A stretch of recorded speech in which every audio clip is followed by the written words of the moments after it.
जय सेवा दोस्तों, मैं राहुल खन्ना के अलब्रिश चैनल पे आप सबका स्वागत करता हूँ।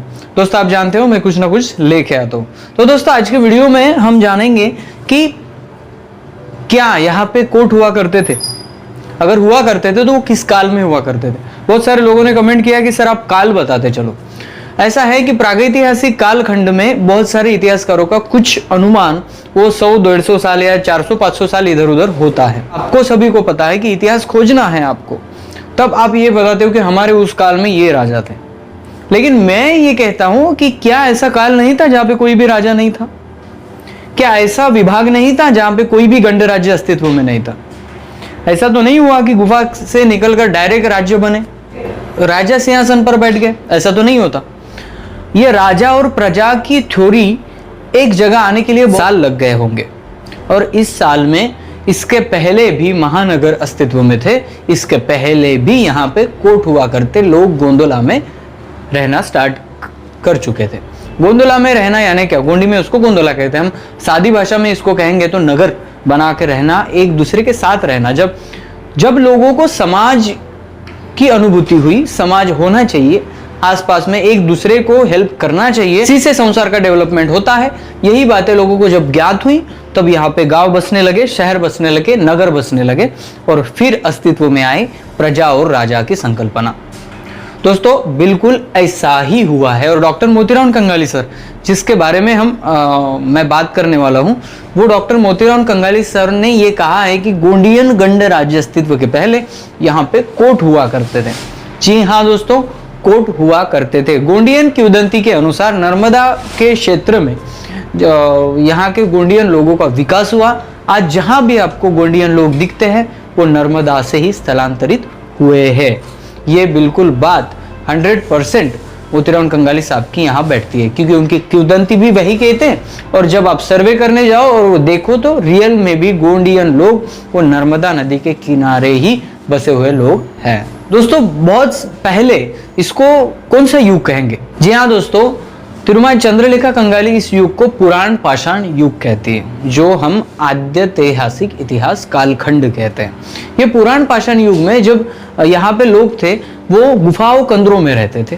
पहले उन्होंने गुफा कंदरों का इस्तेमाल किया रहने के लिए, फिर थोड़ी सी सूझबूझ आई, फिर वो थोड़े से दूर लौट कर आए, झोपड़ियाँ बनाने लगे, फिर धीरे धीरे इसका विकास हुआ और ये गोंदोला कर कर रहकर कोट में विभाजित हो गए।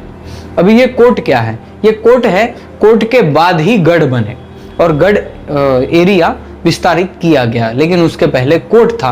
और उसी कोट के राजा, जिसको पंचखंड धरती के राजा कहा जाता है, शंभू शेख जिसे आज कहा जाता है महादेव, उनकी भी थ्योरी बिल्कुल यहाँ पे सही बैठ रही है। दोस्तों आप जानते हो कि आप है, आपके कोई भाई होंगे, तो पिता के कुटुंब से आपके कुटुंब विभक्त है।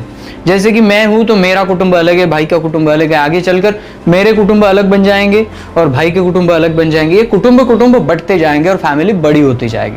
ऐसा ही हुआ है, और तिरुमाई चंद्रलेखा कंगाली मैडम यही कहती हैं कि ऐसा ही हुआ, और बाकी जनजातियां इन जनजातियों से विभक्त बन गई, अपनी अपनी पहचान बनाती चली गई, और आज अलग अलग नाम से वो जानी जाती है। फिर भी यह सभी जनजातियां का मूल स्थल एक ही होगा। जहां पे कोट निर्माण हमें नजर आते हैं, वहां पे यह सभी जनजातियां एक ही नाम से रह रही होगी, ऐसा उनका बिल्कुल अंदाजा है। और यह अंदाजा हमें 100% यहाँ पे सही बैठने में दिख रहा है। दोस्तों यहाँ पे कौन कौन सी जनजातियों का दावा किया गया है ये भी मैं आपको दिखाता हूँ। मीना, कोरकू, भोई, मारिया, बैगा, भूमिया, मुंडा, हो, कवर, सवर, संथाल, उराव, खोंड, कोरबा, आंध, बंगाड़ा, बगाड़ा, लंबाटा और ऐसे अन्य कई जनजातियां हैं जिसका उल्लेख यहाँ पे किताबों में आचार्य मोतीराम कंगाली साहब और तिरुमाई चंद्रलेखा कंगाली मैडम ने किया है। तो ये जो सभी जनजातियां हैं, ये जनजातियां बाद में अपनी विशेषताएं बनाने लगी और अलग अलग इसको फोल्ड में निकाला गया, लेकिन फिर भी पहले ये एक ही समुदाय के थी, एक ही समुदाय में रहने वाले, गोंदोला में कोट में रहने वाले लोग थे। कोई जन करके, जैसे गोंड लोग कोई तुर होते हैं, वैसे कोई जन करके इन्होंने यहाँ पे उल्लेख किया है। तो देखते हैं दोस्तों कि गोंडवाना कितना बड़ा था और किस कोट में इसको विभाजित किया गया था, ये भी देखते हैं। दोस्तों इसके 4 कोट आते हैं और ये 4 कोट इस प्रकार हैं। पहला है उमागोट्टा कोर, दूसरा है येरगुट्टा कोर, तीसरा है सैमाल गुट्टा कोर और चौथा है अइफोका गुट्टा कोर। दोस्तों ये 4 बड़े बड़े प्रांत है और इसमें भी शाखाएं है। एक कोट में जो येरगुट्टा कोर है उसमें कितने कोट आते हैं ये भी मैं आपको बताऊंगा। तो चलिए चलते हैं, ये कोट कितने थे और आपको ये कोट के नाम जब लेंगे तब आपको थोड़ा सा तो लाइट लगेगा कि ये कहाँ पर है। गोंडी गणगाथा के अनुसार उमागोट्टा कोर संभाग में हरवा कोट, मुरवा कोट, कोंदाहार कोट, मांगोड़मुरी कोट, सुमेर कोट, कोसमुरी कोट आदि गणराज्य थे। येरगुट्टा कोर संभाग में नरवा कोट, वरवा कोट, पाताल कोट, पाचाल कोट, पेंकमेड़ी कोट, शंबूर कोट, कोराई कोट, भैल कोट, मीन कोट और सिवार कोट गणराज्य थे। सैमाल गुट्टा कोर संभाग में अमूर कोट, मेकुल कोट, चितेर कोट, चक्रा कोट, कुंडार कोट, सिरडी सिंगार कोट, सुर कोट, सोन कोट, मुंडार कोट, लक्का कोट, कोंसार कोट, भैयार कोट, संबूर कोट, कोयालिंगो कोट आदि गणराज्य थे। आइफोका गुट्टा कोट संभाग में यादमाल कोट, चंदिया कोट, आदिल कोट, परंदुली कोट, सियाम कोट, गजाम कोट, बिडार कोट, कोंदा कोट, सुमाल कोट, सोनो कोट आदि गणराज्य थे। उक्त सभी गोंडीवन समुदाय के प्राचीन कोटों का वर्तमान स्वरूप क्या है इसकी जानकारी पुरातत्वविदों के अध्ययन और गोंडी सभ्यता के मूल्यों की इस गोंडवाना भूभाग से जुड़ी हुई तादात्म्यता के आधार पर इस गोंडवाना कोट दर्शन में प्रस्तुत करने का प्रयास सर ने किया है। तो इस 4 कोट संभाग में यहाँ पे जो कोट आते हैं वो कोट संभाग में बड़े बड़े एरिए थे जो फिर बाद में इसको गंड राज्य बना के साम्राज्य स्थापित हो गए हैं। जिस आदमी ने जनजाति परंपराओं को बांध के रखा वो आगे गोंड राजा टोटेमधारी गंड राज्य कहलाए, लेकिन बहुत सारे राजाओं ने बाकी धर्म प्रभाव से फिर आगे आने वाले अपने साम्राज्य की दिशा, भाषा और परंपराएं चेंज कर दी, वो अलग जाकर स्थापित हो गए तो उनका नाम यहाँ से मिट जाने लगा। लेकिन यह जो एरिया है ये पूरा एरिया ही गोंडवाना कहा जाता है। इसके बाद गंड राज्य स्थापित हुए। मैंने कहा कि जो टोटेमधारी थे जिन्होंने टोटेम को